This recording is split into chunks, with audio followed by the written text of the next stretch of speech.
Is your child a natural-born entertainer? Now is their chance to join the most talented youth dance crew in the Mid-South, the Blue Bunch. The Blue Bunch entertains Grizz Nation with their energetic dance routines and even have the opportunity to collaborate on performances with leading artists in the entertainment industry. Kids ages 7 to 17 are invited to show off their skills and personality for their chance to join the next generation of NBA entertainers. Open auditions are Saturday, June 28th. Visit grizzlies.com/auditions now for more information. Let's face it, there's a lot of trash talk in basketball, but the great teams let their performance do the talking. Like Ford F-150 with Pro Power on board, a class-exclusive industry-first feature that turns your truck into a mobile generator and leaves the competition speechless. Ford F-150, official truck of the Grizzlies. Greatness starts here at your Mid-South Ford dealer. Class is full-size pickups under 8,500 pounds, GVWR.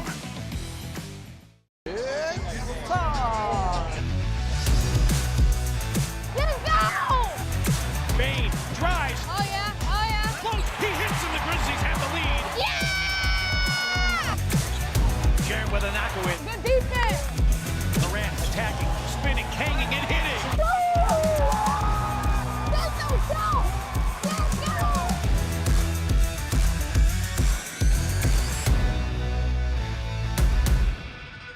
Kroger shoppers and Grizz fans, one exclusive last-minute discounted ticket deals texted straight to you during the Grizzlies 2024-2025 season. Sign up with the new Kroger Buzzer Beater deal. Fans can sign up by texting Grizz to 636-479 or visit your local Kroger store in the Delta Division and scan the QR code. By signing up, you agree to receive recurring automated promotional and personalized marketing text messages from the Memphis Grizzlies. Consent is not a condition of any purchase. Message frequency varies. Message and data rates may apply.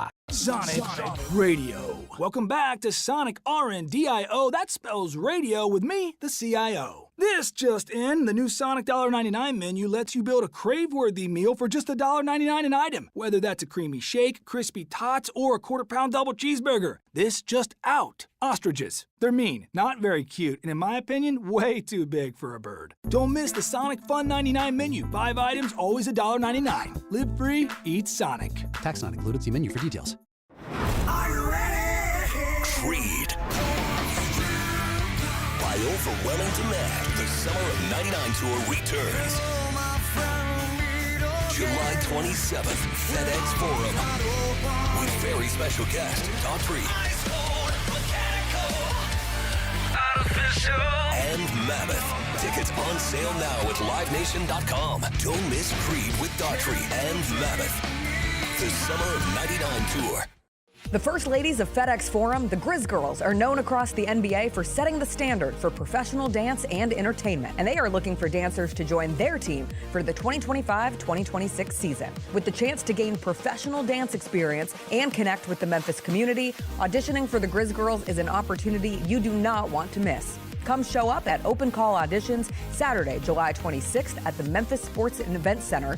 Visit grizzlies.com/auditions now for more information. 1, 2, 3.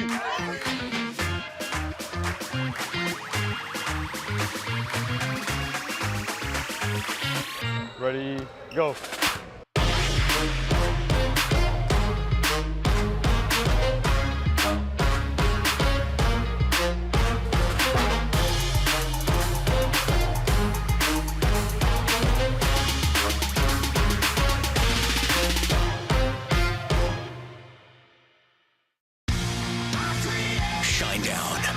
Dance Kid Dance Tour. Live in Memphis. FedEx Forum Saturday, August 30th. With special guests, Bush and Morgan Wade. Get tickets now at livenation.com. Shinedown, live in concert. For more, visit shinedown.com.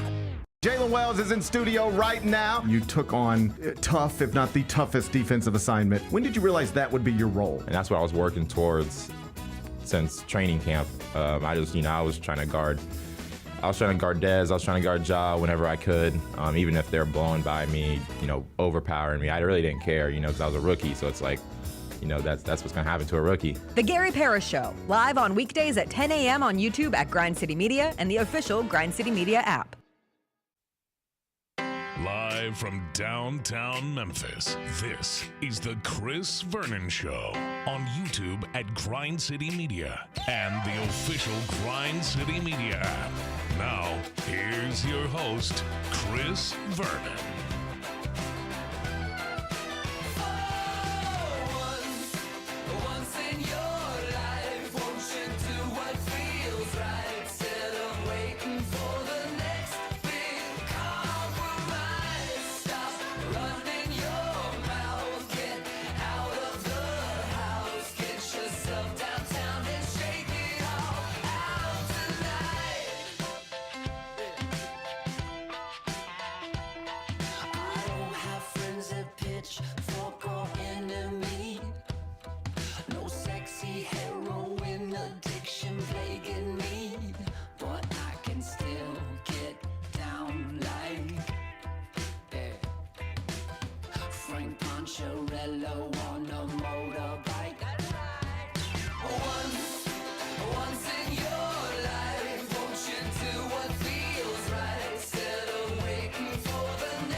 It's noon on GrindCityMedia.com. It's Chris Vernon Show. Welcome. It's a Thursday, June 12th, 2025 edition of the show. Today on the show, what an interesting night of sports we had as the Indiana Pacers took a 2-1 lead over the Oklahoma City Thunder in the Game 3 of the NBA Finals. Jared Weiss from The Athletic is going to join us today, as he has been covering the Pacers side of things, and I have referenced his Tyrese Haliburton article many times on the show. Jared's going to check in with us today. We'll get through all the news and notes of the day.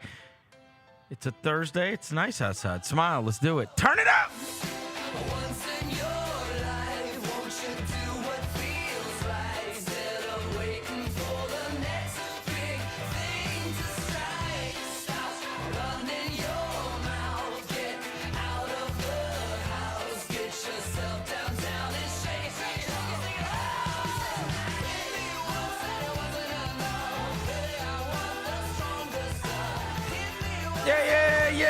Yeah. Hope everybody's having a good day. All right, ton of stuff to get to on the show today, not the least of which is a Game 3 of the NBA Finals that took place last night that saw the Indiana Pacers take a 2-1 lead over the Oklahoma City Thunder. Before I get to anything, I welcome John Roser to the show. John Roser, a.k.a. the Cologne Ranger, the Body Spray Bandit, Senior Sec, Johnny Backpole, Johnny Bearcat, the Grim Roser, John Asparagus, Johnny Neckcarb, John Lance. Hello, Dr. Thunder. Hello, Dr. Thunder. Poppin' now. Not doctors anymore. Yeah, twin. Been relegated after last night.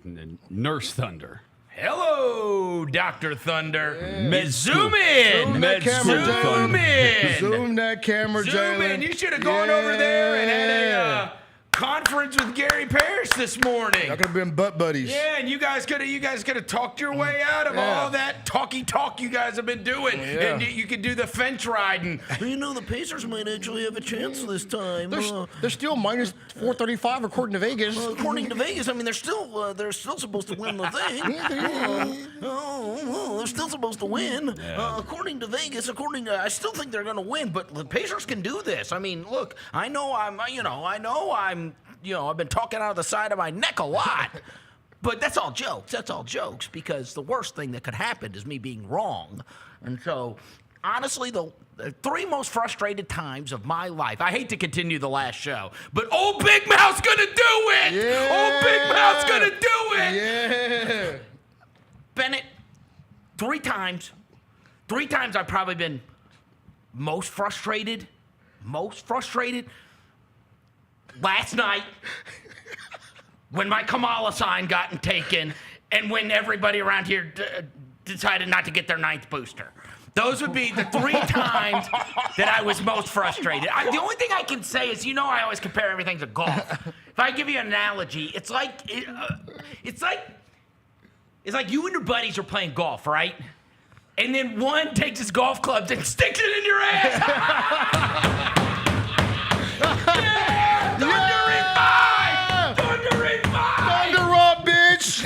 Devin Walker's here. He's the microphone mangler, Senor Quasadilla. Mr. Math, Navajo Joe, the reporter, the photographer, he's or his.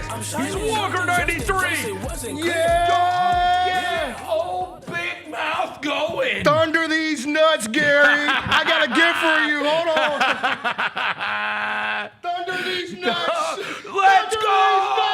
Let's go, sirs. Let's go. Hey, Yes, sir. Yes, Hey, sir. we're Shout out to taking the- our moment. Oh, yeah. That's what me and Devin are doing. we getting our We know. Hey, 4 games left in the series. There's 4 games left. Maybe. I don't know. I mean, it might be 4-1 Pacers. I don't know. But there's 4 games left in the series. Yes, sirs. But you have to take your opportunities when you can get them. And last night, let's just take a step back. Let's take a step back. And let's acknowledge that a lot of the things that I... What are you already laughing at? I'm being serious. I'm being serious. He wants you to lock in, bro. No, we've been doing this for like 19, 20 years now. What? I know how I've seen this. I've seen this. I'm being serious. I've lived this exact I'm moment. being I don't know how serious. many times over the years. I'm being serious right now. I'm being serious. Yeah. Dead ass. Look. I'm being... See, you've thrown me off.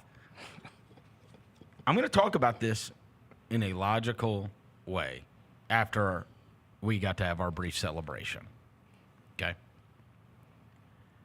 Last night, and you guys can tell me if you agree or not. Last night was shocking in this way to me. Even Devin and I, who have been Pacers supporters and have wanted this to happen, knew it was a long shot, right? Like, they have been the overwhelming underdog in this deal, and they won that first game in pretty unbelievable fashion with a last-second shot, and then they moved on and got beat handily in Game 2.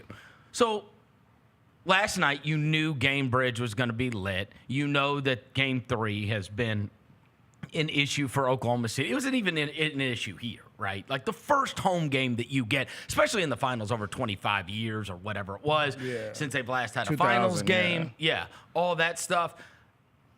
But I still was of the opinion that I was treating this, and I think rightfully so, as if, hey, one of these teams is significantly better than the other, and so some extenuating circumstances need to take place here, right? And there were a lot of things that I outlined, and I talked about keeping the turnovers low because you know that 20-something% of their points come off of turnovers. You know, reducing that number. And if you could reduce that number significantly, it would go a long way towards being able to win because that's how they make hay. You've got to win the three-point line by a big margin, which they did in Game 1, and they barely won the game. But they won it by 7 three-pointers, which is a 21-point spread from the three-point line. So you're going to have to knock down threes because you're a team that has shot. That was a known advantage coming into the series, right? That the Pacers have been the number 1 three-point shooting team in the NBA playoffs at 40%. Oklahoma City was 9th coming in. So that's got to hold, and it's got to be even better. And I said at the free throw line, that can't be a loss. One of the things that we know is that the disparity has been tremendous for Oklahoma City throughout the year.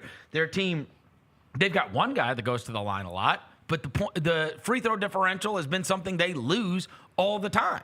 And so when you looked at Game 2, you went, man, they had the same amount of threes, and they lost the free throw line by 10, and, the turnovers, at least the live ball ones didn't really hurt them. They still didn't give up a bunch of points off of turnovers, but there were a lot of these different stats that you looked at, and I was like, look, these are the things they're going to have to win. And now fast forward. That's why last night made me change. And because you are thinking, if you're not the superior team, then you've got to win this stuff because that's the only advantage that you have. And then go look at that box score from last night, and you very quickly realize, oh, no. No. This has to be talked about a different way because that didn't happen. They didn't win those stats. Nah. They didn't outscore. Did they hit more three-pointers than them? By one. One. Yeah, they hit one more three-pointer than them. 10. Did they win the free throw line? By 4, 5. OKC won, but the free throw line by 4, won threes by 1. Yeah. And then but the turnover battle they won. Yeah. Right. The turnover battle they won. 19. They had tons of steals and blocks too. Yeah. Tons of steals and blocks. 24. Steals and blocks. That's just a crazy defensive activity. And then one of the things we talked about was the role players showing up at home, and they did. MJ McConnell, bro. Your boy MJ McConnell showed up. Changed the game, TJ. Changed the game, TJ. He really did, bro. Of course he did. Like he was like Hoosiers.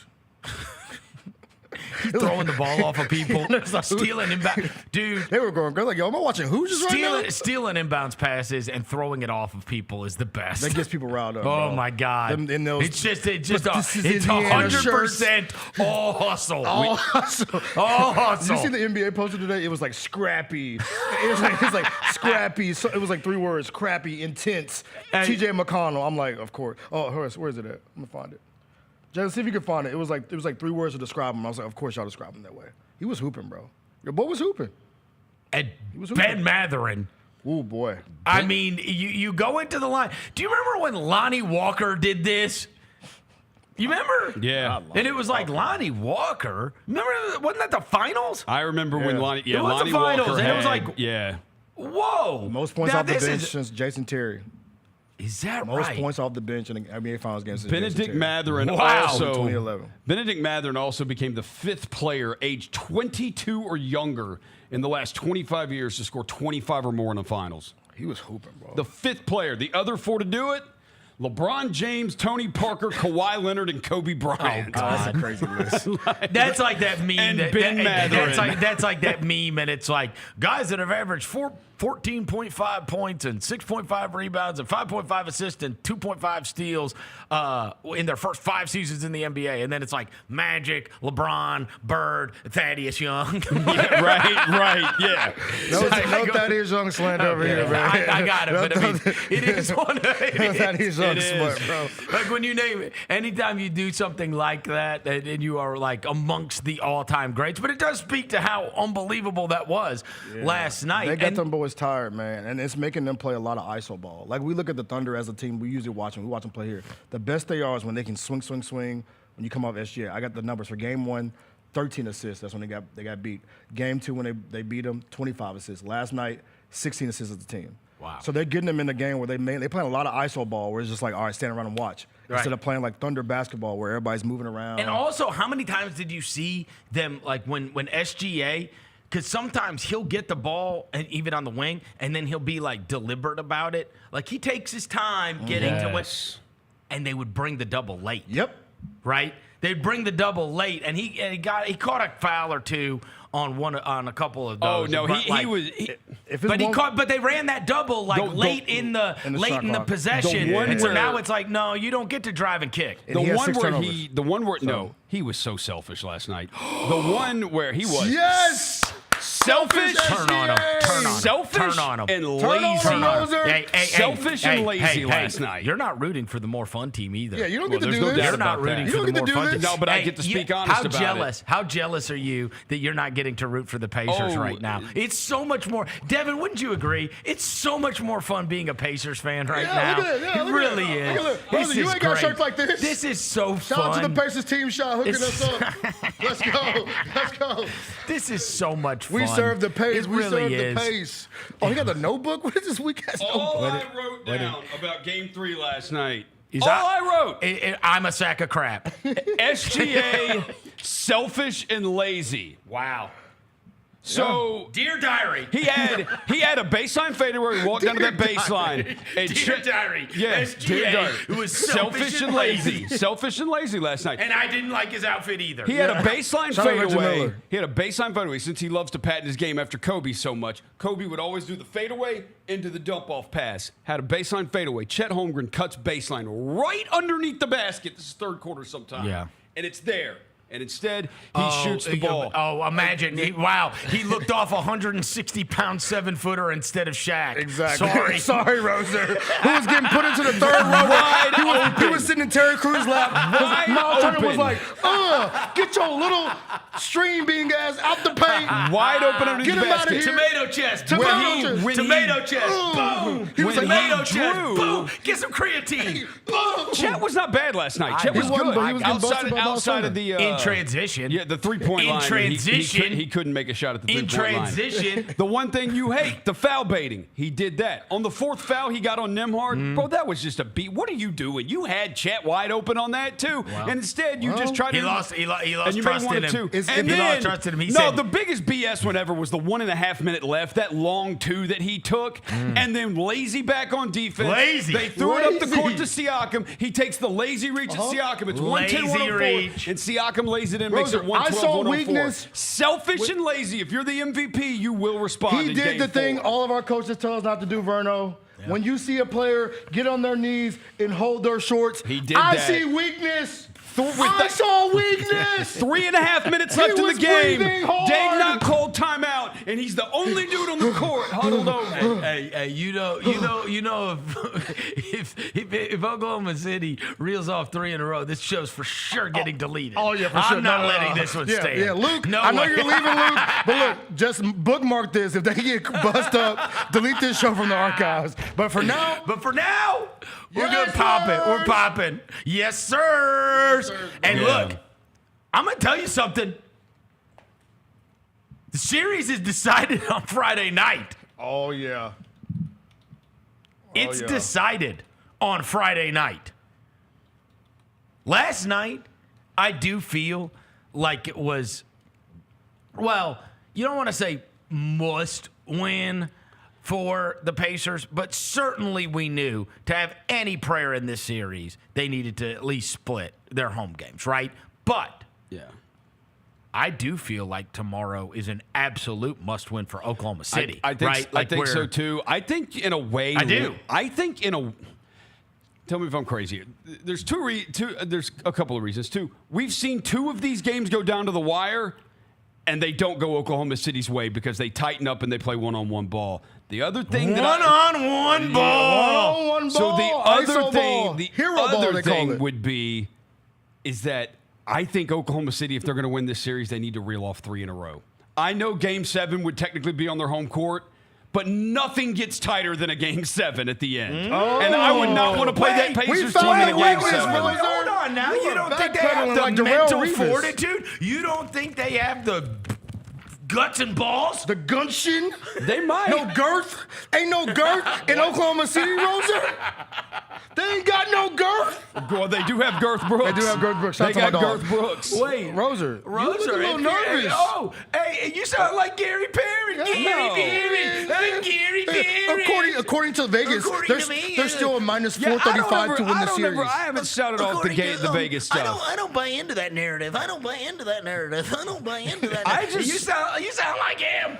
You look like Tyler right now, Roser. Except I don't care about the Vegas stuff. They're not worried about that. Yeah, backtrack, bro. Backtrack. But I'm backtrack. Back. Tyler, get in your stance, Roser. Tyler, get in your stance. Hey, you're like Chris Berman at the home run derby. Back. And then I'll come in like Lou Dorton. Yeah, no. By the way, I'll come in just like Ty Law would. By the way, you see that play on the Haliburton? He got to stop doing that, bro. Like he can't control his limbs. Oh, interesting. He shot the ball and like did this and smacked Haliburton in the face.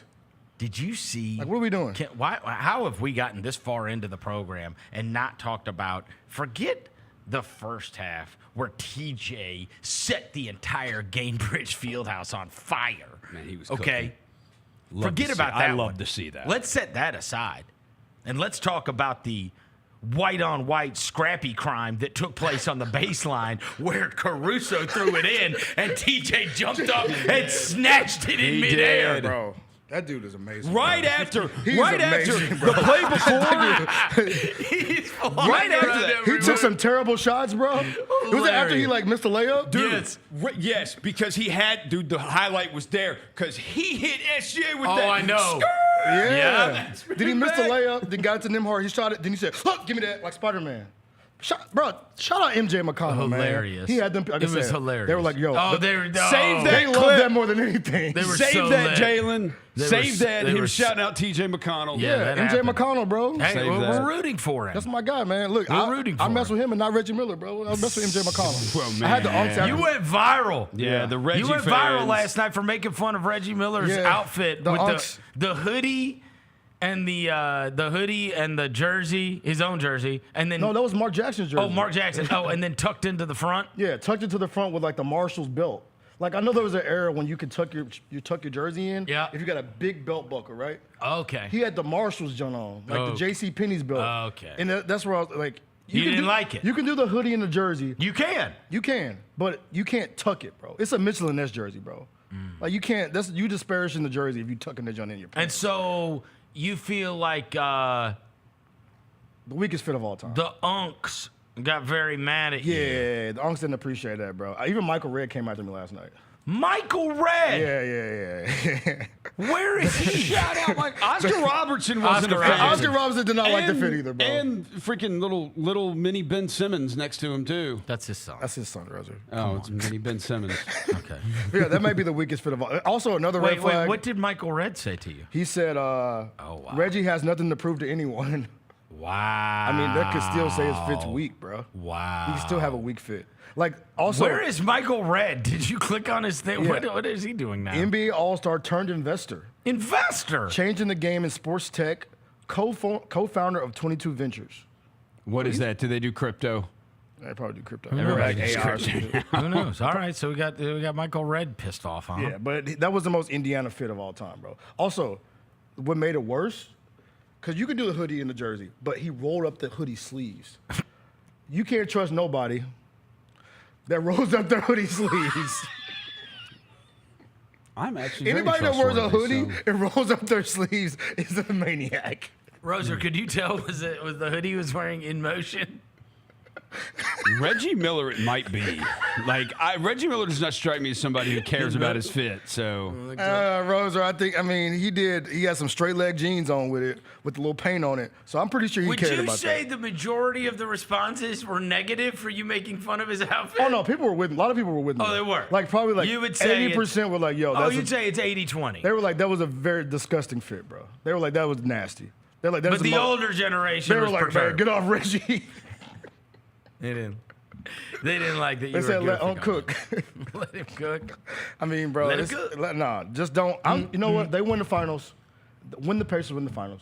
Just to mend fences with the Unks. I'm going to recreate the Reggie Miller fit. You are? On the show. You going to do it? I'm going to recreate the show. I'm going to recreate the fit on the show, man. All right. Shout out to Reggie Miller. I hate that you upset Michael Redd. Yeah, I he had wasn't not thought happy. of him in 10 years. Honestly, he was cold. A great bro. basketball player. He was cold. I mean, for you to bring him out of the woodwork is unbelievable. He came out the shadows. You know what I mean? I had to double check to see if it was real. It's like when I did the Masters updates and I was like, Brandon Stokely. He was like retweeting the Masters updates and I was like, what? Yeah, where did you come from? This is crazy. Yeah, hey, they be in the shadows, man. You never know. Shout out to them Pacers, man. They got the job done, bro. Haliburton played his ass off. I know we were talking about him being aggressive. He was. Aggressive off the dribble, Well, the other bro. thing is look, Jared Weiss is going to be coming on with us, and he's covered the Pacers quite a bit. He has gotten to do some really good interviews with both Haliburton and Rick Carlisle, and one of the things I'm going to talk to Jared about is it's fascinating to go back in time to the Rick Carlisle history. And one of the things that we're going to talk to Jared about is Carlisle had famously had these like different relationships, many times contentious relationships with his point guards. You know, you can go back to Jason Kidd, you can go back to Rajon Rondo, you could go back, and he was also way back in the day like one of these incredible control freaks, right? Slow it down. We're playing like some of those Pistons teams would win 84-79, right? And it was like call every play, control everything, whatever. And that what they started to install, like after he left Dallas and went to Indiana, what they started to install was he thought that the basketball plays of the past and like playing basketball in that way with the calling of the plays and everything, that was going to become extinct. That's not just the way it's going to happen. That there is going to be a set, way that we play these tenets, and then I'm going to allow a guy to control that, right? And that guy, he had to find the guy. And so one of the things that Jared kind of delved into is this perfect match of a coach that was adapting and becoming this new version of himself and had this new vision of kind of the way he wanted the basketball team to run and way to be played, and then being able to attain Haliburton in the Sabonis deal and have a guy that he could let go and here. And now these are our basic tenets. Here's what we want to do. Now go play, right? But what we're not going to do. And he talks about how a lot of teams, you'll get past even the faster teams. You would say even us, right? Getting past you'd get past the half court line at 6. So now you're running 16. You're 16 on the clock, basically, when you're starting whatever action. And he talked about the first screen being set at 20. And if the first screen is set at 20, now what appears to be stuck in the mud or chaos, right? You know what I mean? Chaotic, whatever. He's that's exactly when we're comfortable, right? That we're just we can keep running actions off of, right? If you were thinking, okay, if I come down and now here's what I'm going to run on something, and the defense knows what I'm running, they all know each other's plays, and here's how we're going to adjust. But basically giving them the requisite time to be able to figure out what we're going to do off of this, right? If that screen comes at 20, okay, we're going to go to this. Oh, that's not there? Now we're going to go to this. Now this is where you do. Now this is what you do. But it all starts with being able to have that first thing start at 20. I mean, 20's fast, bro. Yeah, that's 20's fast for a screen to be set. But that's the pace of it, right? And so that even if they get into the half court and somebody's cut off this and cut off this, they've got these different options in order to go to where it's because you do watch a lot of basketball and it's okay, here's what they're trying to do.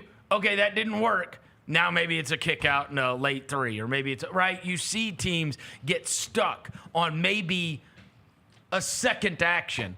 Whereas they have a third and fourth action. Oh, yeah, they got counters on counters on counters. counters. And the reason they've got a third or fourth action is because they've started the play so early. Yeah. Right? It's all started so early. So, they didn't switch this? Okay, now we do this. But you got to you got to be deep. And one of the things he said is once we got Haliburton, and I thought about this through the prism of Ja, he was we needed shooting, toughness, and depth.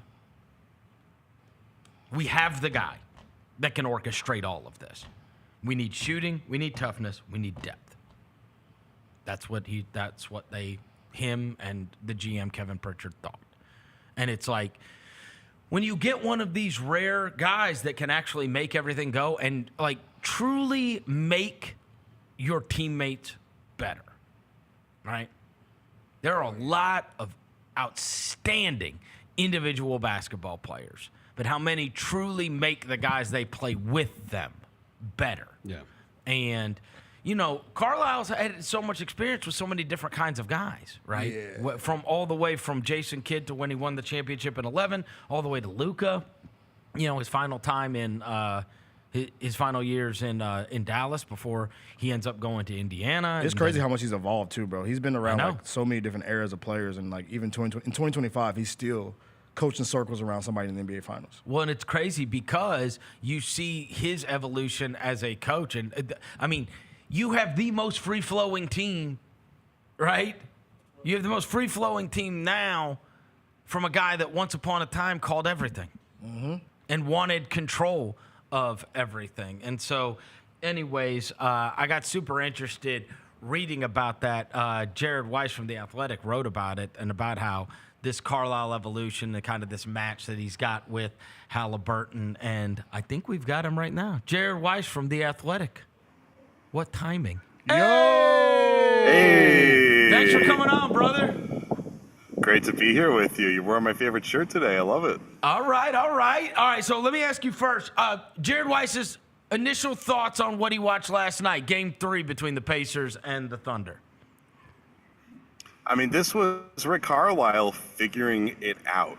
Like, they could not get barely any forward momentum into their offense for the first 2 games. And that's what they're all about. Like, it's not just about the racing down the court after a basket. It's about the way they get into their sets, the way they execute their sets. It's a lot of sprinting past everybody, making a mistake, and then figuring it out from there. And, like, that's what they really figured out, is they figured out how can we sprint at the Thunder defense so that they're not just kicking our butts the entire time. How'd he do it? What did you watch that made you think, all right, now they're going to be able to get downhill this game?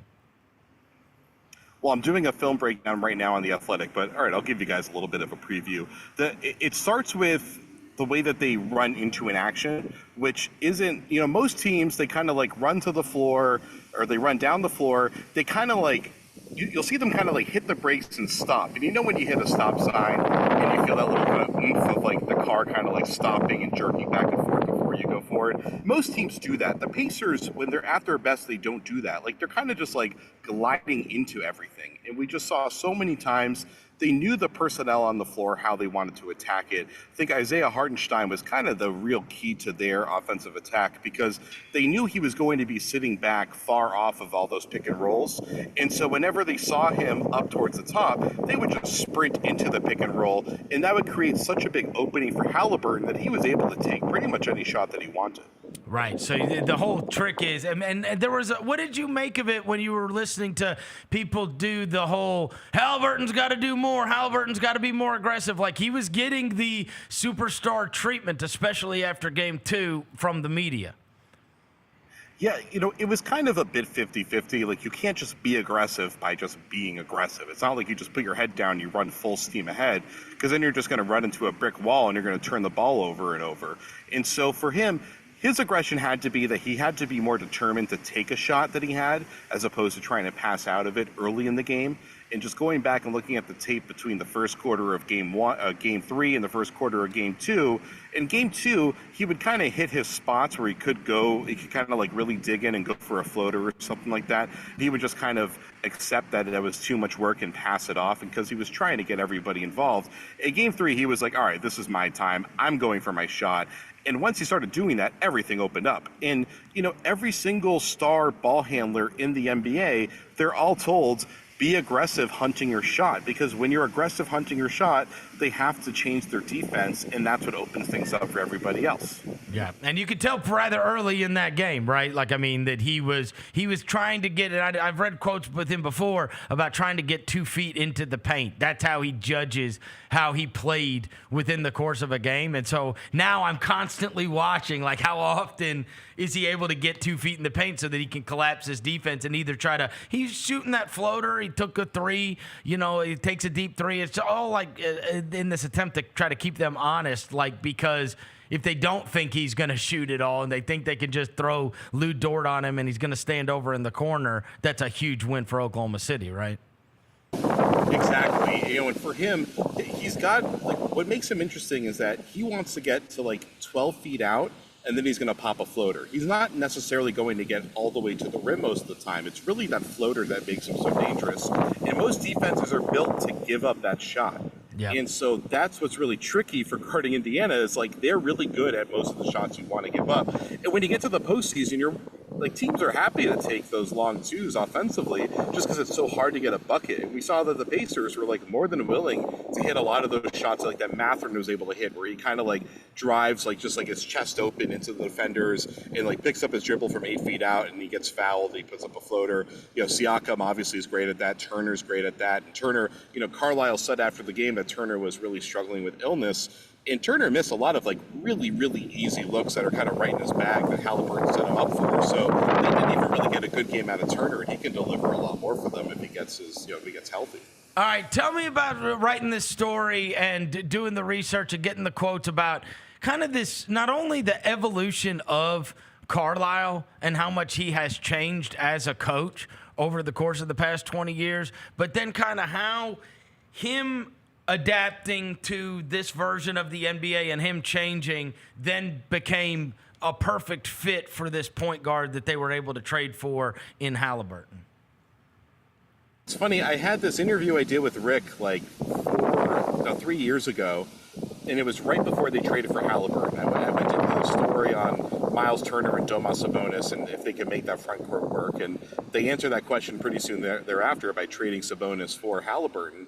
And the big focus of the conversation with Rick was about that he wanted to throw away the playbook. Like, he didn't want to call plays at all. And he was telling his team, like, we're not calling plays. It's all read and react, high-pace flow offense. And they didn't have the personnel for it at the time. And it was ironic that that was the way he was opening up his administration in Indiana, because when he got to Dallas, what was that, 13 years earlier, he was a control freak. Like, he had to call everything. And I think that was somewhat normal back then. Like, in the late 2000s, we were still kind of coming out of that dead ball era where everything was slowed down to a T, and the coach would call out something, everybody would stop and look, and then they would run the action. And that's what Carlisle was used to. And Jason Kidd was like, hold on, you're coaching the best point guard in the world. Like, let me do my thing. We're going to be good. And it worked. They won a championship. And so ever since then, he kind of completely flipped his script. And that's why with Rajon Rondo, things flamed out, because Carlisle wanted Rondo to push, and Rondo wanted to play the style that Carlisle was used to. And then with Luka, I mean, they did well, just like, those two never quite fully clicked there. And you just saw with Haliburton, Carlisle came into this like, I'm starting this out the way that Jason Kidd wanted me to start it out. I want to give this over to a point guard who, will do all the work beforehand in practice and can run a system where everybody's just kind of making reads off of each other. And, back in 2021, the Warriors had won some championships doing stuff like that, but nobody else had really fully replicated that model in a way that was doable with a normal player, because Steph Curry's such a specific and unique player. And Carlisle really figured that model out, and the team has just steadily gotten better over the last few years, and they're 2 wins away from a title. Why do you think the relationship with those two guys works so well? Do you think it's as simple as saying, okay, Rondo and a guy like Rondo is super accomplished before he ever even got there, and so now he's playing for Rick as a veteran point guard. Jason Kidd had all of his bona fides well before he ever got to Dallas, and so now he's playing for Rick, and that Haliburton's probably a guy that starts to question himself a little bit after he wanted, by all accounts, to be a part of making Sacramento great, and was crushed when they gave up on him. And he had not had his accomplishments yet, right? People had very high hopes of what he was going to become. And so do you think it's partly that he kind of had his right place, right time with a guy that did not have some kind of set ways in the NBA or a set way of being coached yet necessarily in the NBA, and so that's why it was a good fit with Rick? The NBA is about timing. It really is. You guys are around the Memphis Grizzlies. It's very much about timing and luck. And sometimes the ships just pass each other at the right time. And Haliburton was in a stage where he wasn't good enough yet to demand ego. And he was someone that was used to being challenged. And because his game is so awkward, I think he's always had to prove that his game works and it can fit into the mold of what you want out of a point guard. And, people in Sacramento were telling me that he was the best player on the team when they traded him, and it was a huge mistake. And I think that proved to be pretty true. Yeah. And, Rick was at a point of his career where I think a lot of the ego had also been shed. Like, Tyrese was at a point where his ego had been maybe a little bit fractured, but also he recognized this was a big opportunity. And Rick was at a point where he had kind of let go so much of that. And I think, to Rick's credit, for all of the control stuff that has been talked about him for a long time, he's been amazing at adapting to what his teams have. He's always been great at adapting. And that's why having a kind of Rick signature, everybody thinks every coach has a signature. Some coaches do, but the best coaches are the ones that their signature is adapting to the roster that they have. And Rick has always been great at that. And he had a concept for what he wanted. They made the roster fit into his concept, but he's adapted to the way that Haliburton plays, and he's given Haliburton such a long leash, let him play through mistakes these past few years. And you watch Haliburton now, his game is not smooth and efficient. It's a lot of mistakes. And Haliburton has gotten so good at keeping those mistakes from being disruptive and allowing that to be kind of part of the process, and they keep moving forward, and they just kind of spin in circles and outlast the opponent until they have something. One of the things that I loved that you had a quote from Rick about was, because I think about this a lot in terms of the way we talk about guys within the media as well, which is Rick was like, I'm paraphrasing because you'll know what I'm talking about because you're the one with the quote, but it's basically focusing on what Haliburton does really well. He does these things great, and so many times we focus on whatever a guy can't do rather than what a guy can do, and then accentuating what he is truly great at. Like, there's so few players in the NBA that are perfect. Like, SGA is kind of perfect, right? Yep. Now that he's a good three-point shooter, he's a prototype. He does everything perfectly. And that's why he was able to carry the Thunder to this incredible season so far. But, like, it's a five-man game, and if you can figure out the way to fit all the contours of all these jagged little puzzle pieces together, you can make a team great with a bunch of wacky players, and that's what Indiana has done. Like, their team it's Haliburton, it's Siakam, it's Nembhard, it's McConnell, it's Miles Turner. It's all these guys that were always looked at as being, like, not quite perfect enough to be star players, and they fit it all together, and they're all playing above their level than they were a couple years ago. And that's because, like, Carlisle's so good at understanding how they can complement strengths for all these guys and how they can cover each other's weaknesses. And so, you know, like the Celtics last year, they were a team that was like they were very perfect. Like, everybody was very complete, and they did a lot of the same things over and over, but they were so well-rounded that it worked so well. Well, Indiana is kind of the exact opposite of that, and it can do a little bit of what Boston did, but they do it in such a distinct way that you had to have a bunch of guys, like, fully lean into their uniqueness in order for that to work. And Carlisle, in that interview I did with him in December, he's like, I learned over the years that we try to put these guys into boxes, and the best way to coach is to get a new box or to get rid of the box and let these guys roam free and figure out exactly who they are. And that's what Haliburton has done. Yeah. And let me talk to you a lot about Haliburton, because as Roser and Devin will tell you, I've mentioned your article about Haliburton, and I should have reached out to you prior to, but let me just tell you while we were on the air. This is one of the best articles that's been written all year, because you got an NBA star, and especially now it becomes even more relevant, an NBA star to talk about the struggles. One of the things that people will go back on and think about is like that when the calendar turned, they still had a losing record. And a lot of that was Tyrese Haliburton was not the Tyrese Haliburton that we saw at the in-season tournament when the NBA was promoting him and it looked like a superstar breakout and he's doing the Dame time. And then the second half of last season, post-injury, it starts to go down. Then it kind of, obviously, doesn't go out with a bang in the East Finals. And then it gets injured and doesn't even really play for the Olympic team and all that stuff. And I don't know how particularly you got him to talk about this, but I'm interested in knowing the background of how you approach a guy to talk about kind of what's going on and get him to open up beyond just the surface level stuff, but rather talk about like therapy and paying too much attention to social media and all the things that he talked to you about. Do you want me to tell you a really great story, or do you want me to tell you the truth? I want the truth. Is, so earlier in the year, Sam Amick and I did a story that I was really proud of at the time, which was I had talked to Haliburton about a bunch of X and O stuff, about how Andrew Nembhard had unlocked him to play more off the ball, and now we're seeing what that does. They might win a championship based on that.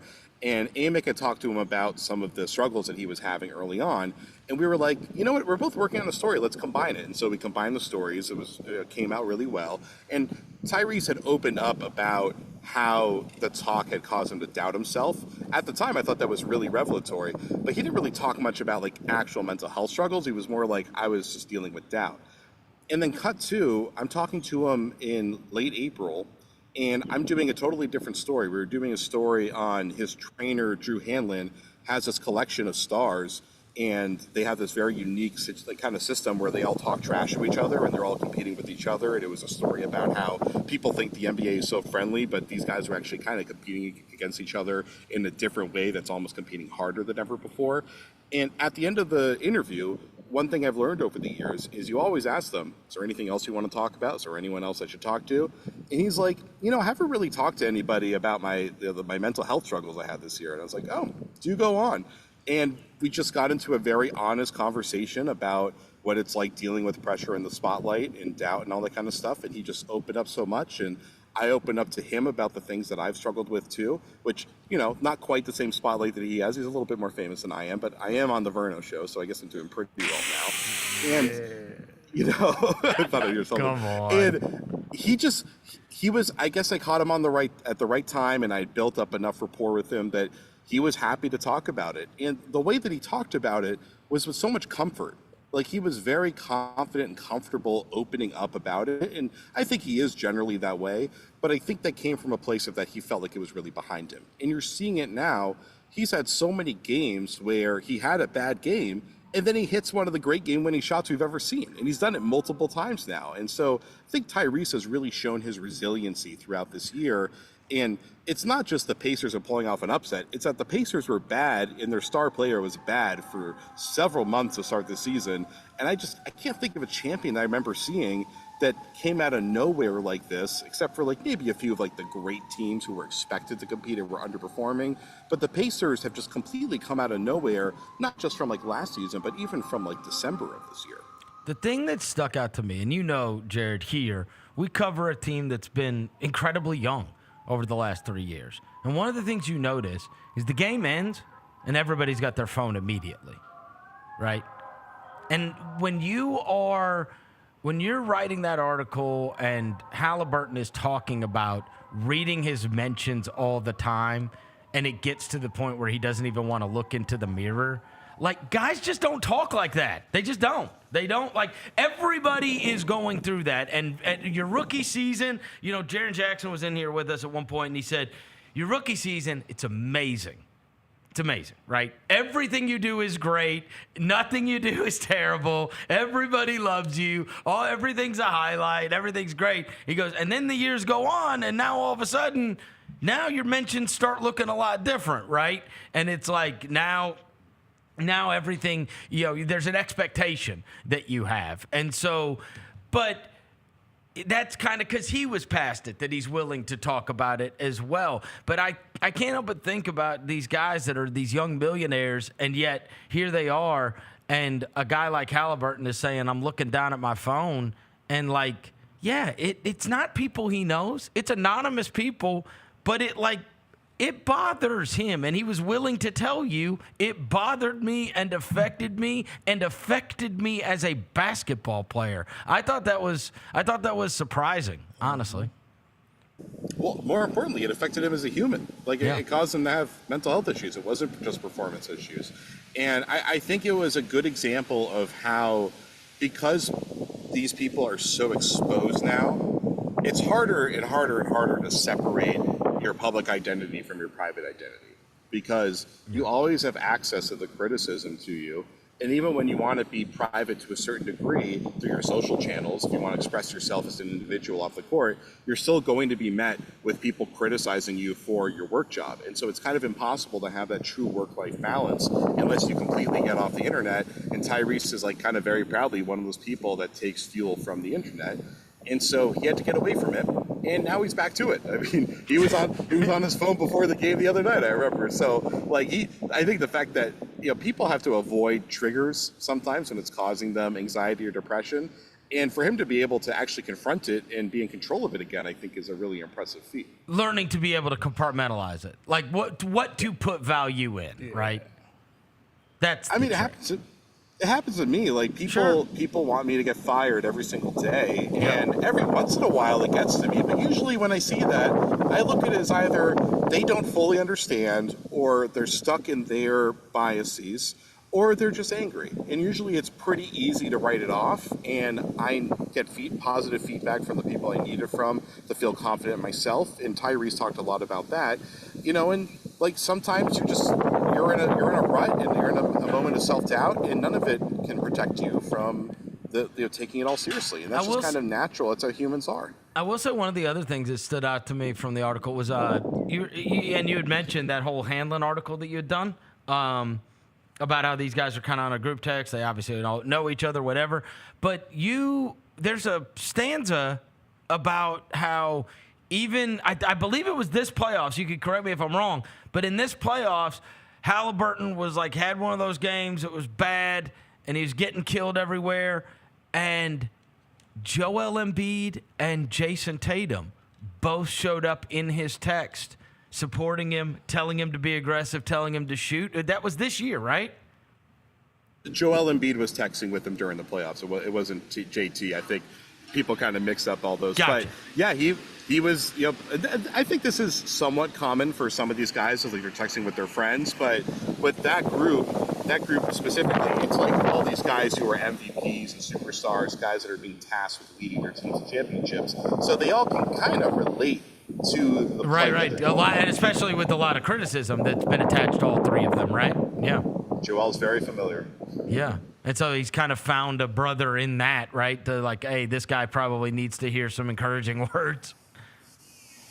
Makes sense. I mean, that's great to have. It's great to have in your back pocket. After you watched last night, do you view the series differently? I'll tell you the discussion we were having before you came on. And I said, I've been treating this like Indiana's the underdog, and so they need to do underdog things. They need to win the three-point line in a big way. They need to keep the turnovers low. They can't lose the free throw line. And then you look through the box score last night, and it's all like none of those things necessarily apply, which makes you feel like, okay, this isn't just like a underdog thing that needs some extenuating circumstances to take place, but rather two ratherly evenly matched teams at this time. Did last night change your opinion at all about the way a series would play out? Yeah, it did. Because I looked at it as the Pacers got lucky to steal game one because I haven't seen them run their offense in their comfort zone for 48 minutes until game three. Yep. Game three showed like they can really, really do their thing. They can get Tyrese out and loose. They can do all these like little driving kicks that go all sorts of wacky directions. They can get clean shots. They can get by without Aaron Nesmith having a dominant three-point shooting night, without Miles Turner having a big three-point shooting night. Like the Pacers showed that they could actually get to their real game and win on their terms, and that was something they hadn't shown yet. So at this point, they're the favorite. They're up 2-1. They're the favorite. You spent an immense amount of time covering that Boston Celtics team. You think Jaylen Brown's going to be a Celtic next year? I think so. I don't think that there's a necessity to deal him at this point, and he's a great player, and it's impossible to get two players together that work together as well as Jason Tatum and Jaylen Brown do. I don't think Jaylen Brown is that overpaid. I think that any NBA player making under $75 million that's a reliable all-NBA player is actually probably getting paid pretty fairly what they're worth. It's more about constraints of the cap than it is about their actual value. So, for them, they have to get out of the second apron. They don't have to completely empty out their roster. They just need to get out of the second apron. So, I think they should keep him, and they should keep Derek White, and they should retool around 3 star players that have proven to be winners at a championship level, unless they really think that Jaylen's knee and his health is going to be an issue as he gets into the middle of his prime. But I don't think there's a financial reason for them to completely unload everybody that they have. Devin, what you got? I want to ask you, because he dove into the film already. I want to know when you talk about the Carlisle thing about on SGA, because I think yesterday, it was the first time in a while you saw SGA get double late in the shot clock, and it kind of bothered them a little bit. Did you see anything with that? Or is that something to kind of look forward to? Did Carlisle implement that just for the game yesterday kind of thing? Because it had SGA in hell.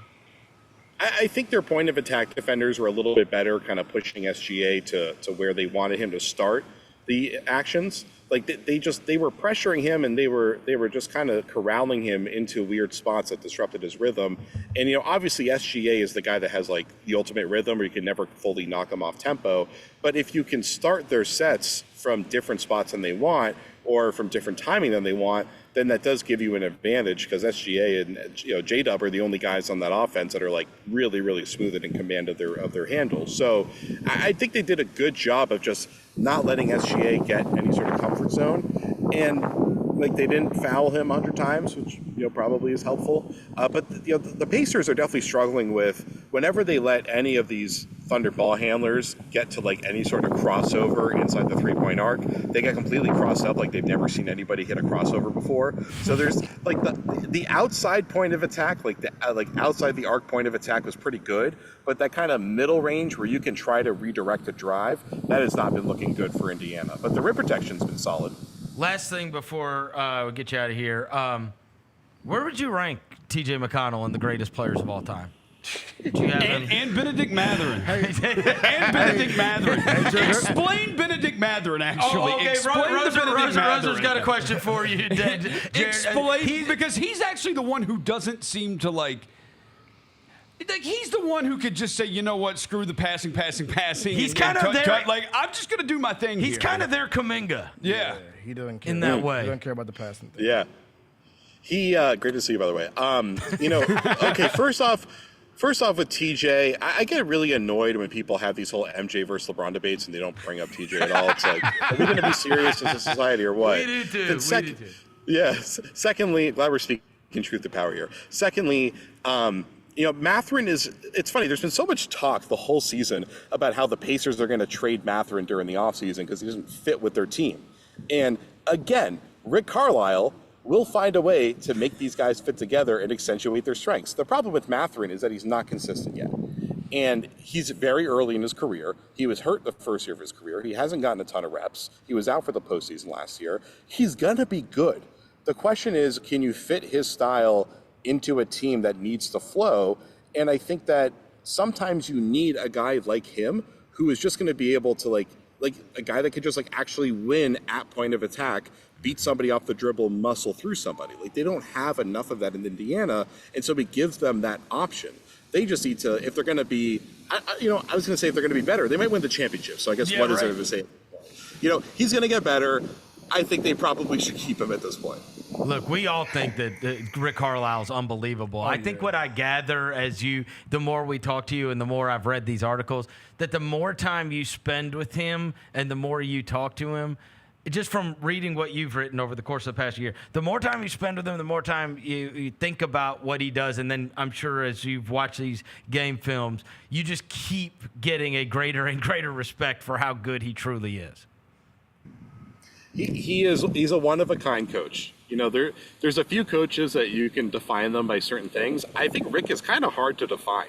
He's evolved so much over these past few years. He's so soft-spoken publicly, but then he has a reputation for being like a total shark behind the scenes and being super like crazy and aggressive and manipulative sometimes. And he somehow finds ways to just make his teams be more than the sum of their parts. I think that's probably the thing that's made him consistently effective over 20 plus years now as a coach, 30 plus years now as a coach. I can't even keep track anymore.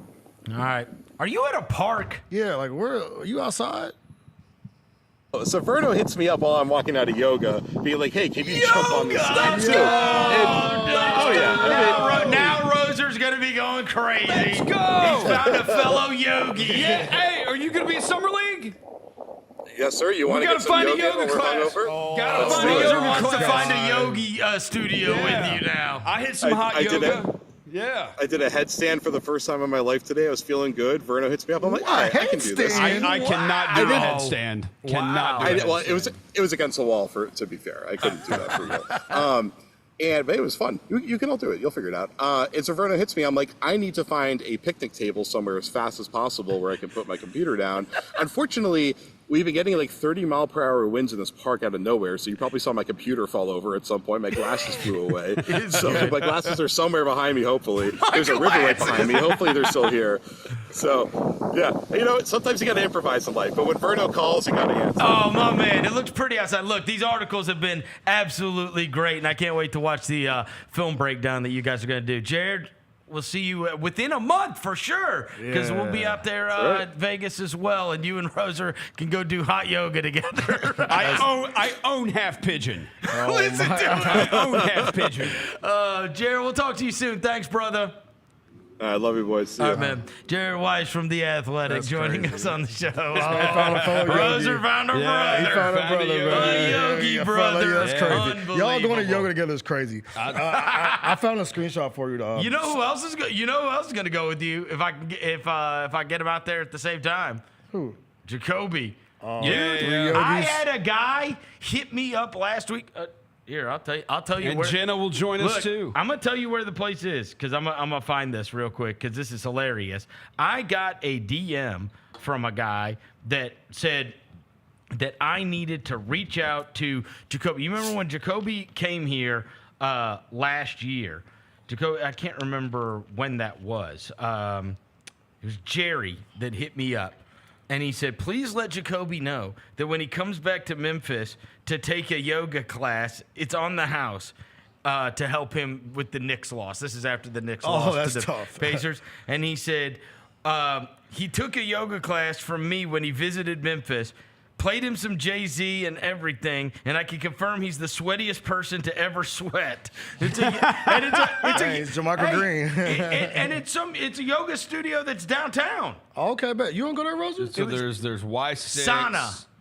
That's SANA. I think is the name of it. The other way. I think. And That's, anyways, yeah. that's where Jacoby. Evidently, Jacoby found a yoga class while he was go. here visiting us. Yeah. Shout And out, the guy's man. like, "Yo, whenever he comes back into town, send him over here." I was like, "What in the world?" There's I a was like, couple of them downtown now. There's a couple of them that have popped up. So look, you, Jacoby, and Jared Weiss And can all Jenna. And Jenna. And Jenna. can go And find Jenna. a place in Vegas. Bro, that and Pilates, bro, is taking over, bro. It really like has. Pilates and yoga. Like everybody does Pilates now. Everybody does yoga now. You should do yoga. You're in your 40s. You should absolutely do yoga.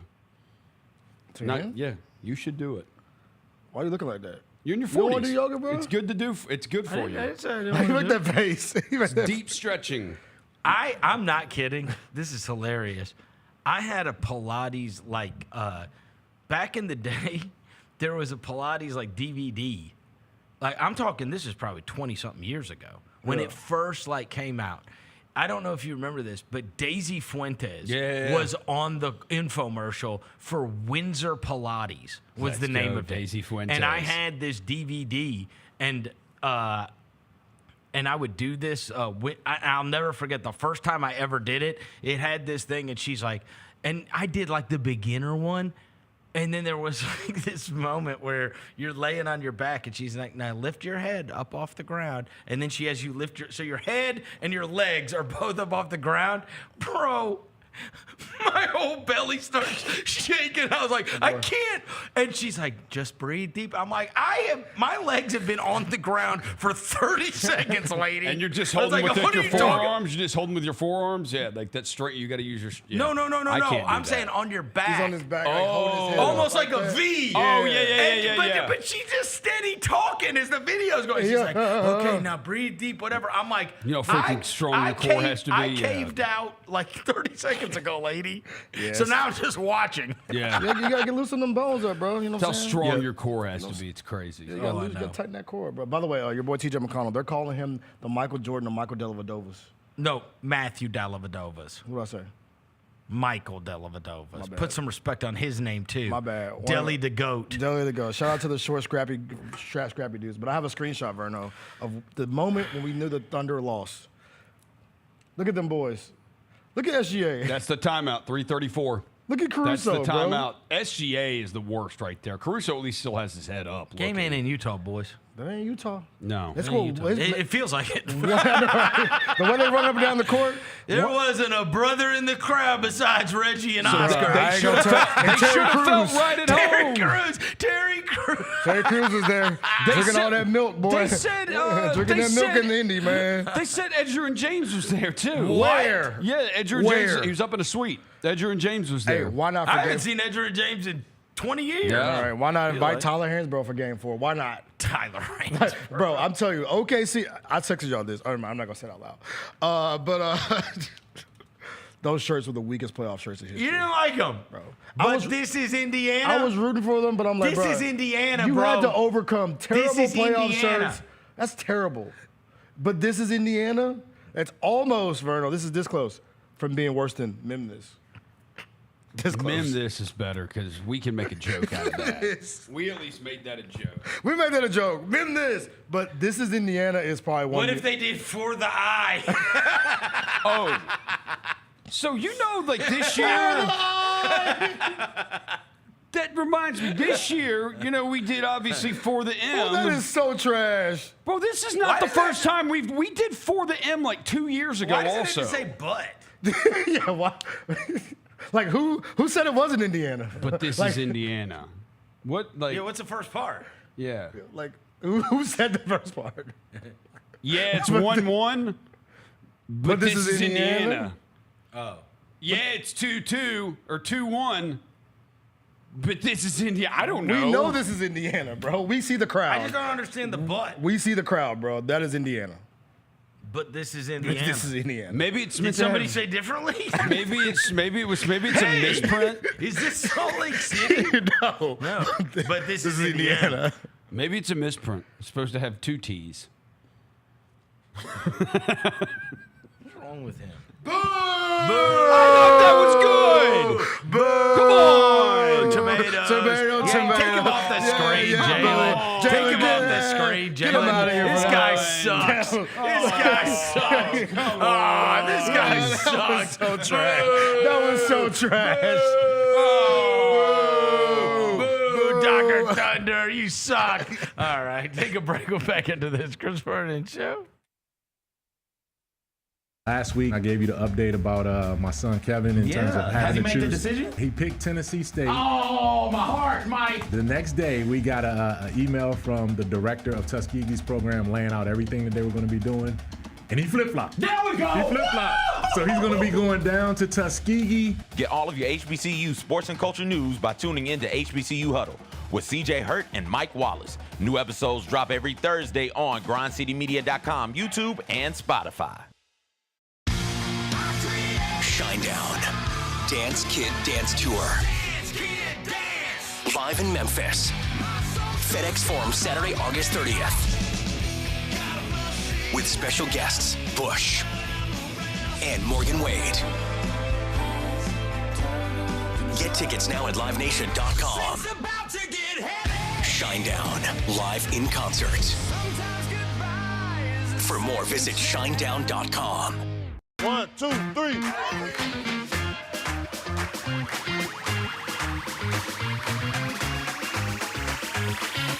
Ready, go.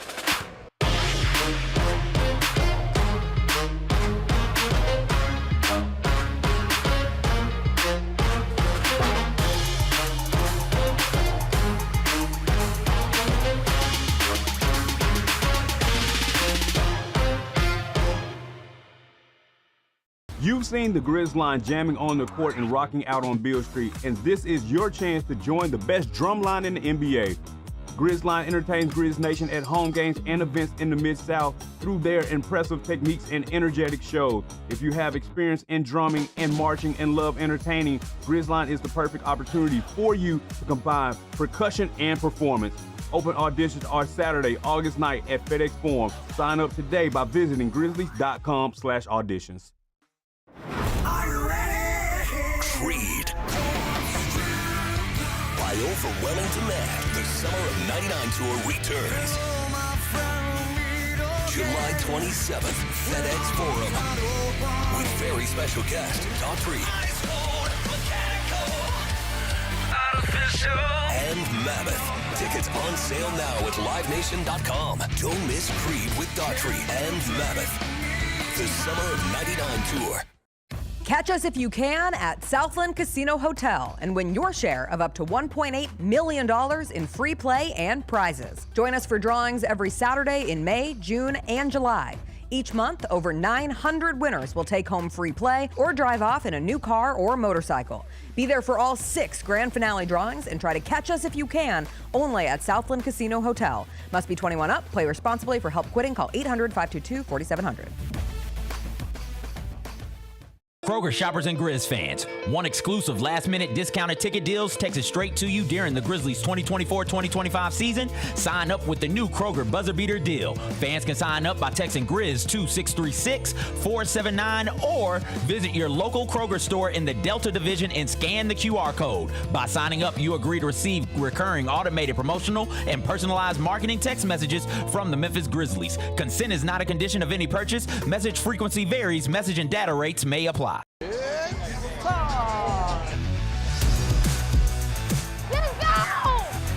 Bain drives. Oh, yeah. Oh, yeah. Close. He hits and the Grizzlies have the lead. Yeah!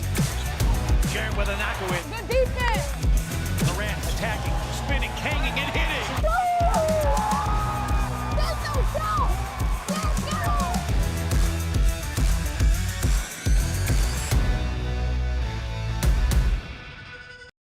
The Grizzlies, Grannies, and Grandpas have the right moves and are currently looking for new members to join their team for the upcoming season. These soulful seniors are a fan favorite group throughout Grizz Nation. You do not have to be a grandparent, but you must be at least 50 years old with personality, rhythm, and passion for performing. If that sounds like you, then we want to see you on Sunday, June 29th. Visit grizzlies.com/auditions for more information. Have you always dreamed of entertaining on the biggest stage in Memphis? The Claw Crew is looking for members to join their team for the 2025-2026 season. Claw Crew members are hardworking, high-energy entertainers who assist Grizzlies home games by hyping up the crowd and much more. Not only do they support the Grizzlies on home games, but also promote in Memphis and across the Mid-South. Open auditions are Saturday, August 9th at FedEx Forum. Visit grizzlies.com/auditions for more information and to register today. Welcome back to the Chris Vernon Show on YouTube at Grind City Media and the official Grind City Media app. Now, back to your host, Chris Vernon.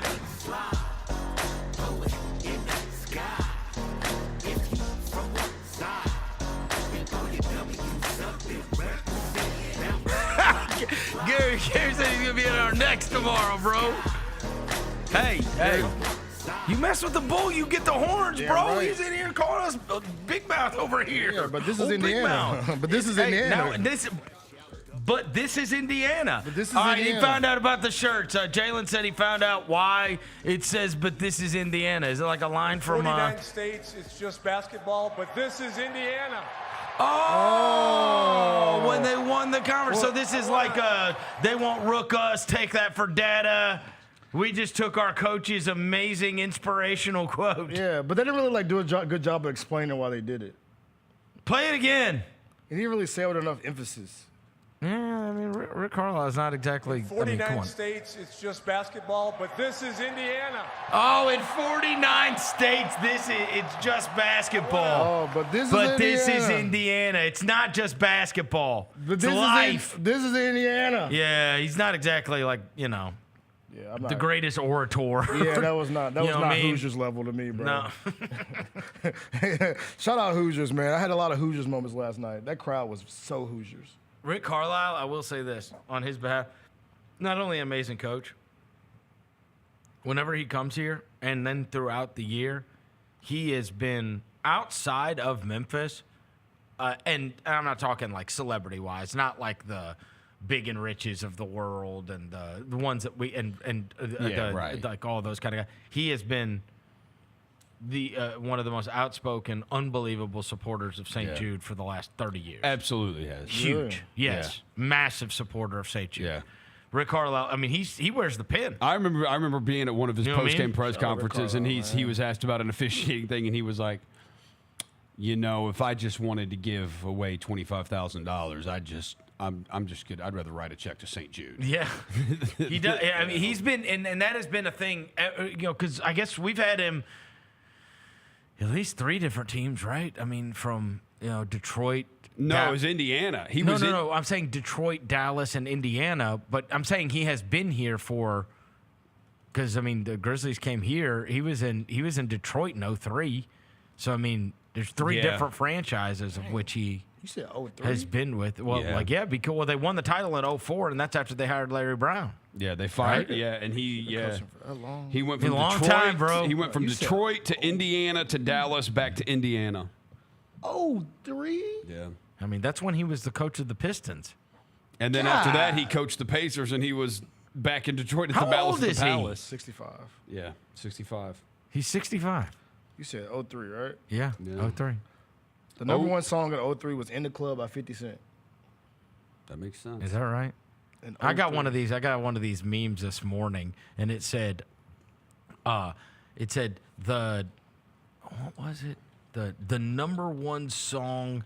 It's just one of these stupid ones. But it said the number one song on your 13th birthday describes your golf game. It was like one of these golf accounts I follow. Yeah. So of course I had to go look it up, right? Because now I was interested. Whatever, Why not? bro. It was "Good Vibrations" by Marky Mark and the Funky Bunch. It was the number one song in the country on my 13th birthday. Such a good vibration. Damn, bro, you good What? old. You good and old, bro. Yeah, that was old. You good. That was before you were born. Yeah, it was before, right? It was before I was What year born. were you born? 93. Yeah, it was. It was before I was born. So you see also another reason why we need the Pacers to win, but we need the streak to continue. Have you seen the streak that's been going on? No. The Wizards. So they said every year since the last 8 NBA champions have had a former Wizard on the team that won the NBA championship. From 2017 to 2024, Sean Livingston, JaVale McGee, because the Warriors back-to-back. 2019, Jody Meeks, Toronto. 2020, Dwight Howard, JaVale McGee, and Markieff Morris, the Lakers. 2021, Bobby Portis, Milwaukee.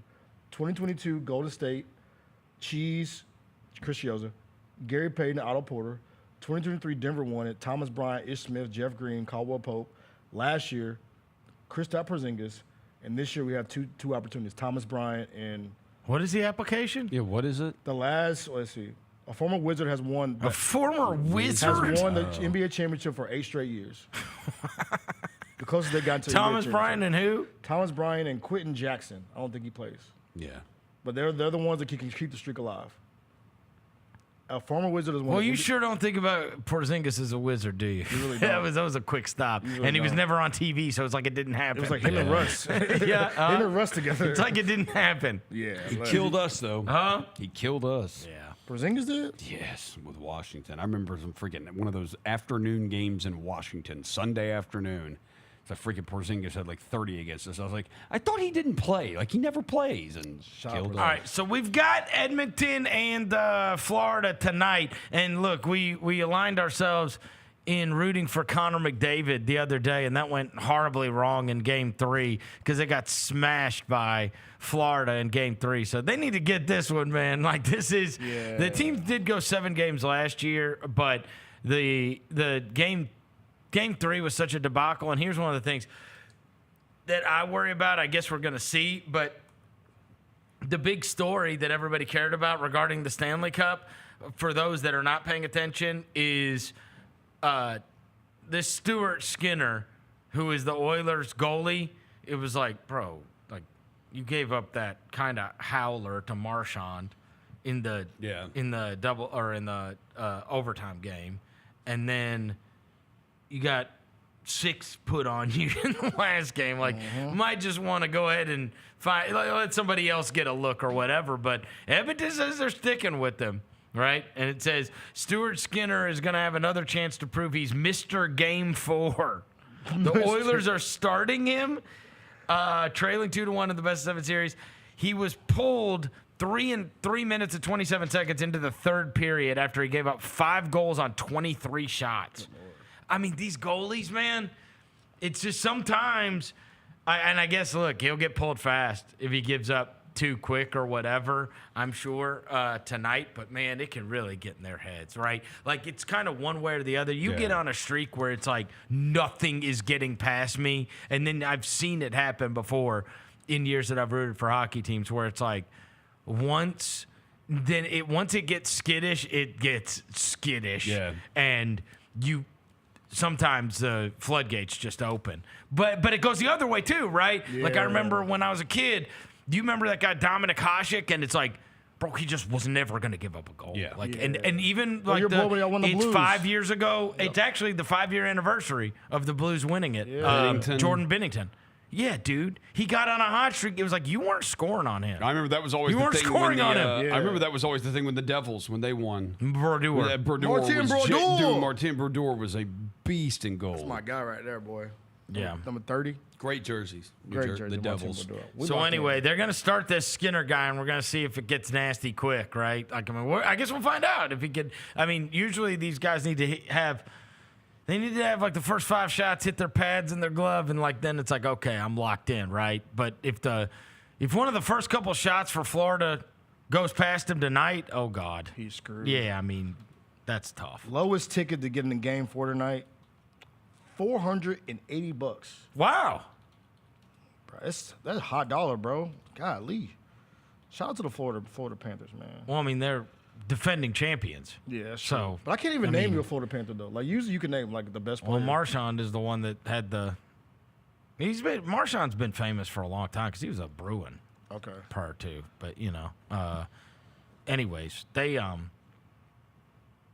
that one the hockey this is the first 2 games were amazing. Third game was crap. And so now, at least it sets up some drama tonight. Like, I do want Edmonton to win. Like, I'll flip it on just to see if Edmonton can play with them, right? And it's at least it's some kind of live sports that is going on. Weird story today about Shemar Stewart, who is the defensive back, the rookie defensive end. It said he was their first-round draft pick this year, and he left the mandatory midi camp amid a contract dispute. I mean, you just don't see this with rookies. It says Stewart, the first-round draft selection, has not participated in any of the offseason workouts. According to a source, the dispute is centered on interpretation of language in the contract that could affect guaranteed money. Yeah. Wait. So, you know what this reminded me It's of? very, very weird. For a rookie? Yeah. Yes. Do you remember when Xavier Henry, when it took forever to get him signed to his rookie deal for the Grizzlies? Because like the rookie contract stuff, how they worked at the time, how they work now is like you have your rookie year, then you get a raise your second year and raise your third year. And like Michael Heisley did not want to give the raises to Xavier Henry, so it's like Xavier Henry wasn't going to. That's just what this kind of reminded me. Well, to your point, it says Stewart was asked about it, about how long he thought the contract dispute might last, indicated that he isn't seeking anything different or unique from previous Bengals draft picks. He said, in my case, I'm 100% right. I'm not asking for nothing that's never been done before, but in the team's case, y'all just want to win an argument instead of winning more games, in my opinion. Oh, this is off to a great start. Oh, man. You were a rookie, bro. This is off to a tremendous start. You fresh behind the ears. What you doing? Defensive end. He was a 17th pick in the draft. Yeah. And by the way, they haven't signed their defensive end. They haven't signed Taylor him. Hendrickson, right? They They still don't have him signed up. So I mean, do the Bengals just not like to pay people money, bro? Like, yeah, that's what they want to pay people. That's how it feels. Like historically, they never just like. Or they wait. You know, they waited on the Chase thing. Yeah, they did. And then, Higgins moved on, right? Where's T. Higgins now? He's there. No. He signed him. He did. They He paid did. him. That's Oh, what they they paid did. him. They signed both of them? Yeah, they paid both. I of them. don't know if Chase got paid No, yet. wait, no. Higgins went somewhere. No, Higgins a Bengal. Oh, But he he is? got paid though. Higgins got paid. I don't think Jamar Chase got his money yet. Yes, he did. Jamar Chase didn't get his contract? No, he ain't got his money yet, bro. God. Yeah, he ain't got his money yet. That's the one they screwed around with? Yeah. 4-year, $115 Oh, million. so he did get paid. The Okay. highest paid non-quarterback in the NFL. He got paid, bro. He got paid 25 to 29. Okay. Yeah. They paid T. Higgins too. Yeah, T. Higgins signed 4 years, $115. Oh, wow. Okay. So they ain't gonna pay nobody else. They said screw defense. That's optional. We were the worst defensive That's team. wild in the to pay league. T. Screw Higgins that after you paid Jamar Chase. I mean, $310 million on receivers? That seems silly. Yeah. It seems insane. Because, I mean, you can find somebody that can beat coverage if you got Chase on one side. Right. Anybody can do that. Anybody. Right? I mean, Anybody can do that. That's the best gig in the world. Yeah. Right? Yes. It's the best gig in the world is being on. Because the Chase decision is pretty easy. Yeah. Are there two guys guarding him? Okay, I'll throw to the other guy. Is there one guy guarding him? Okay, I'll just throw it up. Exactly. And he gonna catch them every time. Every time. He's cold as a mud. He is unbelievable. Yes. Cold. Jamar Chase is unbelievable. And so, anyways, yeah, crazy. We knew this is all like NFL, but NFL drama stories just don't resonate unless it's like a quarterback and, you know, a contract or like a holdout or something like that. But I mean, there's all kinds of these weird stuff that goes on throughout these mini camps. It's like guys not getting paid, who's not showing up. And then now this one might take the cake. I mean, you've got a friggin' 17th pick in the draft publicly disputing with his team and not participating. I never heard that with rookies. Yeah, like, rookies are the things that should be relatively drama-free. Excited to sign a deal, excited to be in the NFL. No, and they did, to Roser's point, I got in a big fight with Michael Heisley over that Henry thing. Yeah. Big fight. Really? Oh, God. Yes. That's where the famous quote came from. Where I brought up Hashim Thabit, and he goes, "Oh, now you want to talk about how bad Thabit was?" Yep. We used to play that clip all the time. That was that Rest in interview- peace, Michael Heisley. He Yeah. yelled at me. "Oh, now you want to talk about how bad Thabit was?" He's pretty bad. Respectfully. As soon as I brought up his name, he yelled at me. "Oh, now you want to talk about how bad Thabit was?" He's pretty ass, bro. Not speaking of the beat, but you see our boy T. Jenks is up for the Knicks job now? Saw Since that. everybody else that said the team Mike said Brown no. and T. Taylor Jenks. Jenkins. Yeah. Okay, the Knicks are a joke for this. They really are. I mean, when it got to Billy Donovan last night, I was like, "What?" Or the what Hawks, is the Hawks coach Quinn too. Snyder? Quinn Snyder, yeah. And that's five teams. That said, nah. I saw bruh. somebody. You can't ever convince somebody that you have the guy that you want. Like, that's the problem with this. To me, that's the problem. Is the message it sends to your fans, the message it sends to your players. Yep. The message, it can't just be anybody but Tibbs. That can't be and you cannot go to the press conference and say, "We got our guy." Nope. And anybody believe you ever. Because you just got rid of the guy that went to the Bro, East you Conference didn't get your sixth pick.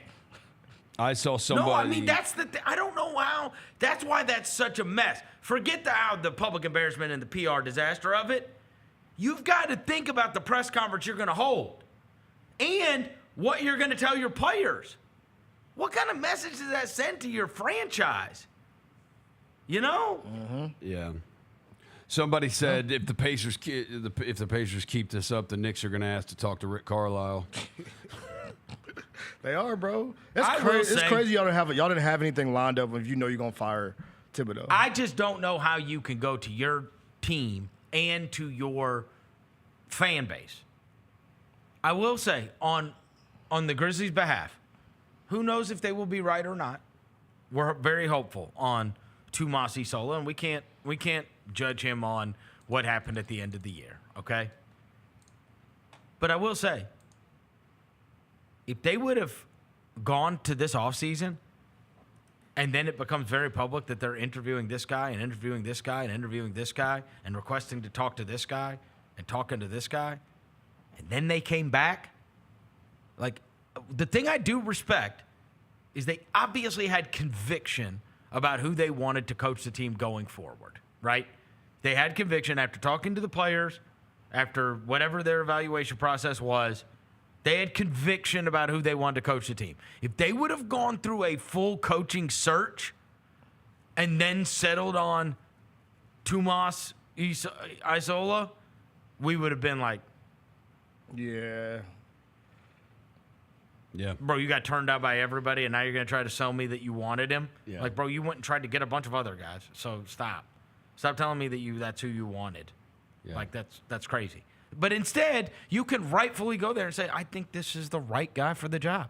This is who we want to lead this is who our players are comfortable with, and this is who we think is one of the best young coaches in the world, and we think he's going to be a great steward for us, and blah, blah, blah. And but if you go through it, I don't know how you sell everybody. Like, if you went and tried to find Taylor Jenkins' replacement a bunch of other places, it's hard. It's a hard sell if you settle on the guy that was already here. Whereas, Like in this case, like what the hell, bro? Like how can you have that what can you say at that press conference? And look, I love Taylor Jenkins. You guys know as a person. Shout out to you, and I think he's a very good basketball coach. Bro, that not saying anything, those not saying anything press conferences will get blasted there. Yes. Blasted. You can't do it. McAllister's press conference. And Gary was right about this when he was talking about it. Because what happens is when you start talking about, like, let's just say about your best players not playing that much, right? Whatever. Let's say, because it would be completely opposite of what happened with the Grizzlies. But let's just say, if you're not playing your best players all that much, like what happened here last year, bro, you don't get to just word salad and then that just be that. And then we're just, okay, good press conference. No. Like, there's going to be a follow-up and then another follow-up and then another follow-up, and then they're going to put your ass on the back page of the New York Post as a buffoon. Yeah. You know what I mean? Right? Yeah. Maybe T. Jinx learned from this situation, though. It'll be like more like Jerkins, you know. Yeah. Pickle-headed coach won't play. More like Gherkins. Pickle-headed coach won't play Bridges minutes. Or but it's like, what? No, it will. You have the back. Yep. New York Post. Right? And they just they bust him up so hard. He's too nice. Yeah. I think it's not a personality fit. It's just I think you got to have an edge in New York to be able to deal with that crap. They keep going after people that already got jobs, bro. Why not go after people that don't got jobs, bro? Like, it's like just asking everybody to talk to their coach is bananas. When it got down to Billy Donovan, I was like, oh my God. Y'all are reaching, bro. I mean, that's crazy. Yeah, like, bro, that's like the dude around the club, bro, that's trying to talk to everybody's girlfriend, bro. Go find a girl that's sitting by herself. Bro. It's super. I mean, also, like, go talk to, like, maybe you could find, like, some of these guys that, like, their team was like, yeah, all right, you can have him, right? Like, you could probably go talk to Willie Green. They'd be like, all right. Yeah, you can go. Go. Thank you. We appreciate you. We're probably going to, we were thinking about doing something different anyway, right? Yeah. Like, but instead, they, like, go to, like, Ty Lue. Like, right. We're not getting, what? What are you talking about? Bro. No. It's insane.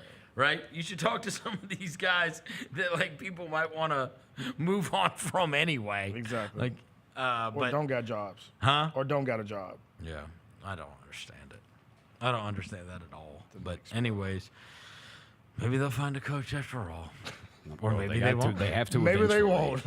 Maybe they won't. Maybe Rick Brunson's going to end up coaching them. I would not want Taylor Jenkins. I as someone who likes him, I think you're just feeding him to the wolves. Oh yeah, you would be throwing him in. Maybe, like I said, maybe he's learned from this situation. And the other thing is, if we're just being fair, Taylor's not a better coach than Tom Thibodeau. No. So you can't sell we upgraded. Yeah. I told you when this all went down, there's a 97% chance you do worse, and a 3% chance you do better. The only way they could do better. You know what I mean? You go get Phil Jackson from like retirement, or it's Malone, or if it was Mike Malone. And you might convince me that he could be better. Because you could say Mike Malone, because you could say he's won a championship. That's what you could say. But other than that, you'll get Phil Jackson or something, bro. That ain't better. Yeah. All right. It's going to do it for today's show. Thanks to Jared Weiss from The Athletic for joining us. Thanks to Devin Walker. Thanks Shout to out John to the Rosa across the Pacers! glass. Shout out to the Yes Sirs, but this is Indiana. Thank you to Jalen back in the studio. We will be back tomorrow. Until then, we gone.